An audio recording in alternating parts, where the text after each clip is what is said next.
Hi guys, this is Missy ከአፒ ፎር ፒዩሪቲ መጀመሪያ በጣም ላመሰግናችሁ ፈልጋለሁ ሰፖርት ለምታደርጉኝ ሰዎች በሙሉ በተለይ ፌስቡክ ላይ ዩቲዩብ ላይ እንደገና ደግሞ ለዌብሳይት api4purity.org ሰብስክራይብ ላደረጋችሁ ሰዎች በጣም አድርጌ ላመሰግናችሁ ፈልጋለሁ Of course I encourage you guys to subscribe for api4purity.org website ምክንያቱም ምንም ፖስት ማድረገው ነገር በሙሉ ቀጥታ ኢሜይላችሁ ውስጥ ሊመጣ ይችላል ሌላ ነገር ግን አቴንሽናችሁን ዛሬ የምፈልግበት ኤሪያ ፌስቡክ ነው ምክንያቱም አይ ዶንት ኖ ስንቶቻችሁ እንደምታውቁ ፌስቡክ አሁን ላይክ ላረጋችሁት በሙሉ ሜሴጅን ለእናንተ ለማድረስ ብዙ ገንዘብ ቻርጅ ያደረጉን ነውና እናንተ ደግሞ ሰፖርት እንድታደርጉኝ ይፈልጋለሁ በምን መንገድ ያው ፖስት ማድረገው ሜሴጅ በሙሉ እናንተ ጋር እንዲመጣ api4purity Facebook page ተከፍታላችሁ ከከፈታችሁት በኋላ ላይክ የሚል እንትናል በተን አለ ማለት ላይክ ያደረጋችሁት ማለት ነው እሱ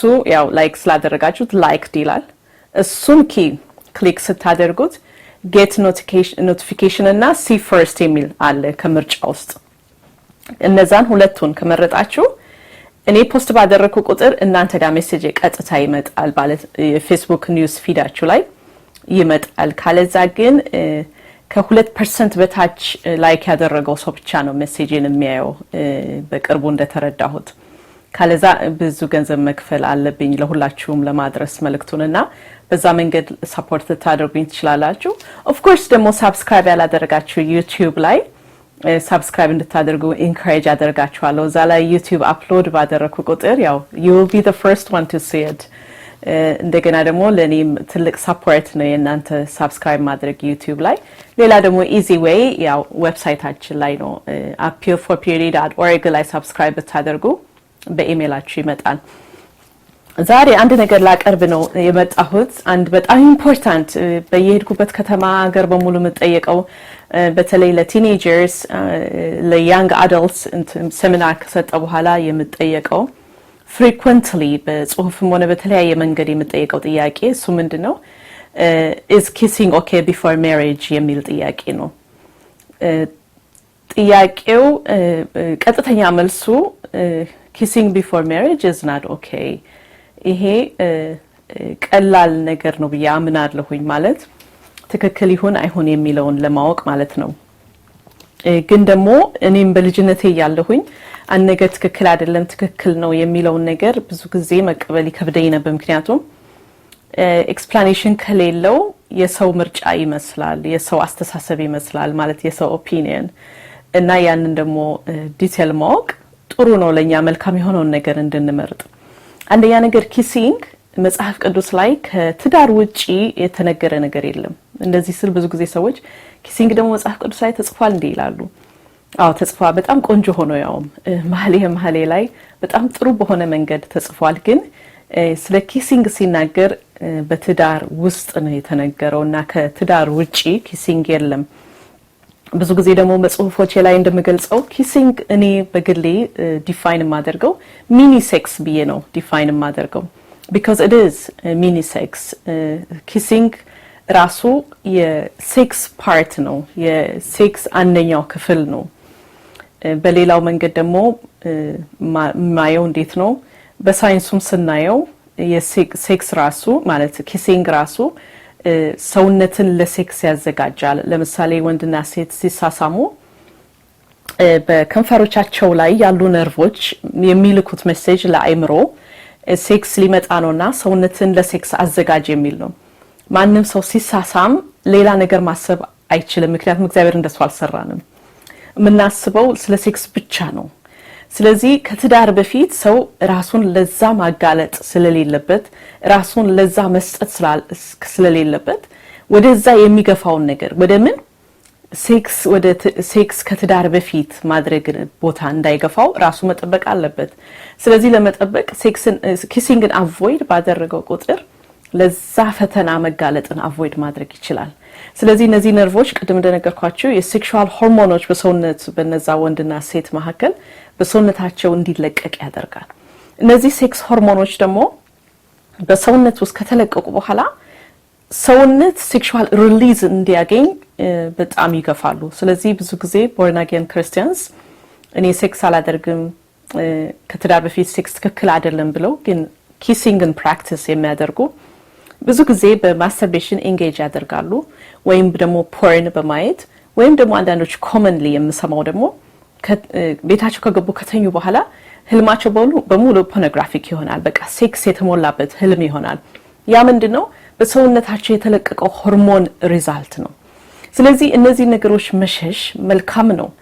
አንድ ወንድና አንድ ሴት ሲፋቀር ለሴክስ መፈላለጉ ጤና ነው፣ በሽታ አይደለም። በጣም ጤንነት ምልክት ነው። ግን ከትዳር በፊት ሴክስን ለማድረግ መሄድ ግን የእግዚአብሔር ሐሳብ አይደለም። እንደገና እኛም ደግሞ ለዛ አልተፈጠርንም። እሱን እንዴት ብያየዋለሁ? በለስትና በፍቅር መካከል በለስትና በላቭ መካከል ያለ ትልቅ ልዩነት ይመስለኛል።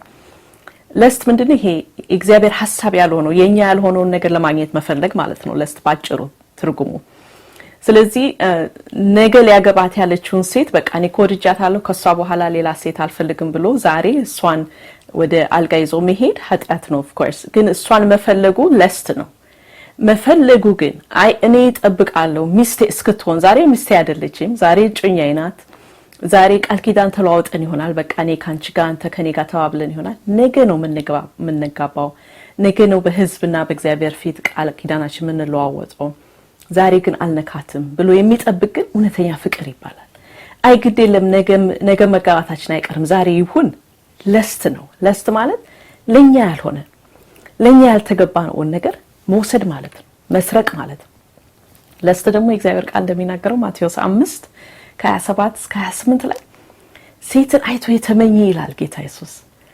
ይሁላችሁ ሚስትን አይቶ የተመኘ አይልም። ለምን? ሚስትን አይቶ ለሴክስ መፈለግ ጤንነት ነው። ሌላ ሴት ግን አይቶ ለሴክስ መፈለግ ዛሬ በቃ ላግኛችን ሴት ማለት ኃጢአት ነው፣ ለስት ነው። እሱ ደግሞ በእግዚአብሔር ቃል እንደ ዝሙት ነው። በቃ ዝሙት እንደ ዝሙት ሳይሆን ዝሙት ነው፣ ራሱ ዝሙት ነው። ዝሙት በልብ ነው ተሰርቶ የሚያልቀው፣ ከዛ ነው በአክሽን ማኒፌስት የሚያደርገው። ስለዚህ ኪሲንግ ወደዛ ሰውን ይገፈትራል፣ ወደዛ ኃጢአት ውስጥ ወደ ልብ መርከስ ውስጥ ያስገባል። ሌላ ደግሞ ኪሲንግን ማየው ለኔ በግሌ በተለይ ይሄኛው ኤክስፕላኔሽን በልጅነቴ ይሄንን ኤክስፕላኔሽን በመጽሐፍ ላይ ሳነበው በጣም ነው ደስ ያለኝ። እሱ ምንድነው? ኪሲንግ ራሱ አንደኛው የአንድ ወንድና የአንድ ሴት አንድ አካል የመሆን ምልክት ነው። ምክንያቱም በሰው አፍ ውስጥ ምራቅ አለ። ኪሲንግ ላይ ሰው ምራቅ ይለዋወጣል። ምራቅ ውስጥ ደግሞ ሁሉ ነገር አለ። እኔ እንዲያውም ብዙ ጊዜ ምራቅን እንዴት አየዋለሁ? የሰው ማንነት ሲግኔቸር የያዘ ነገር ነው። ስለዚህ ወንድና ሴት ሲሳሳሙ ምራቅ ይለዋወጣሉ። ይሄ ምራቅ የመለዋወጥ ባህሪ ምንድነው? የአንድነት የአንድ አካል የመሆናቸው ምልክት ነው። በሷ ውስጥ ያለ ነገር በሙሉ በሱ ውስጥ ይሆናል፣ በሱ ውስጥ ያለ ነገር በሙሉ ደግሞ በሷ ውስጥ ይሆናል። አሁን ለምሳሌ በአፍ ውስጥ ብዙ ባክቴሪያ አሉ፣ ፈንገስ አሉ። ሰው ደግሞ ህመም ካለበት ቫይረስ አለ። እነዚህ በሙሉ በሰው አፍ ውስጥ አሉ። ስለዚህ ሰው ሲሳሳም እነዚህን ይለዋወጣል፣ አንድ አካል ይሆናል። አንድ አካል ግን መሆን ከትዳር ውጪ በጣም አደገኛ ነገር ነው። እግዚአብሔር ያልፈጠረን ያልሰራን ቦታ ስለሆነ የእግዚአብሔር በረከት የሌለበት ለአእምሯችን የማይመች ሰውነታችንን ለእግዚአብሔር ቃልና መንፈስ ስራ አዘጋጅተን ማቅረብ ማንችልበት ቦታ ላይ ያደርገናል። እንዲያውም የሚገርማችሁ ነገር በእውነት ወደ እግዚአብሔር ቃል ስንመጣ ከመንፈሱ ጋር ህብረት ስናደርግ እኔ I've never seen couple ሆኑ በቃ መሳሳምም it's okay ያው ከእግዚአብሔር ጋር ፌሎሺፕ ያደረገን ነው ጌታም እየባረከን ነው የሚሉ ገጥሞኛ ያውቁ። እንዲያው በተለይ በካውንስሊንግ ማገኘው ምን ይመስልሻል መሲግ ኪስ ያደረገን ነው ግን we don't feel right እና እግዚአብሔር ፈቃድ አይመስለንም ይሉኛል። እና እውነተኛ በእግዚአብሔር ስንመራ ትክክለኛው መንገድ እናውቃለን።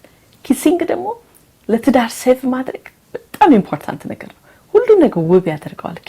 ኪሲንግ በጣም ኢምፖርታንት የሴክስ ፓርት ኦፍ ሴክስ ነው። የሚያሳዝነው ነገር ግን ያልተጋቡ ሰዎች ነው የሚሳሳሙት ብዙ ጊዜ፣ የተጋቡ ሰዎች ደግሞ አይሳሳሙም። ስለዚህ ይሄንን ቪዲዮ እንደ ድንገት የተጋባችሁ ሰዎች ካያችሁ ለእናንተ ኢንካሬጅ ማድረጋችሁ ፕሊዝ ኪሲንግን በትዳራችሁ ፎስተር አድርጉት። ምክንያቱም ኪሲንግ የራሱ የሆነ ፓርት አለው። ሜሬጅ ሴሚናሪ ላይ ብዙ ጊዜ ስለ ኪሲንግ እናገራለሁ። የዛሬው ግን ከትዳር በፊት ኪሲንግ is okay, it is not okay። እግዚአብሔርን ቃል አንድ ቃል አንብብላችሁና ልዝጋው። ወደ ኤፌሶን ሰዎች ምዕራፍ 5:3 በጣም የምወደው ቃል ነው። ሁሉም እግዚአብሔር ቃል ወዳለሁ፣ ግን ይሄንን በተመለከተ ይሄን ቃል አዳምጡት። ለቅዱሳን እንደሚገባ ግን ዝሙትና እርኩሰት ሁሉ ወይም መመኘት በእናንተ ዘንድ ከቶ አይሰማ። በእንግሊዘኛው ምን ይላል? ሂንት። ከቶ ማለት በእንግሊዘኛው ሂንት ይለዋል። ሂንት የሆነ ሂንት እንኳን በእናንተ ዘንድ አይገኝም። ዛሬ ወንድና ሴት ካፕል ቢሆኑ በጣም ቢዋደዱ ነገ እንጋባለን እንኳን ብለው ፕሮሚስ ቢለዋወጡ ግን ዛሬ ካፕል ናቸው፣ አልተጋቡም። ዛሬ እህትና ወንድም ናቸው በክርስቶስ፣ ነገ ግን አንድ አካል ናቸው ሲጋቡ ማለት ነው። ሰው ደግሞ ዛሬ ነው እንጂ መኖር ያለበት ነገ አይደለም። ዛሬ ነው የተሰጠን። ነገ ሲጋቡ መቀጠል ይችላሉ። if you have any question መጠየቅ ትችላላችሁ ፌስቡክ ላይ ወይም ዌብሳይት ላይ ወይም ዩቲዩብ ላይ። thank you for watching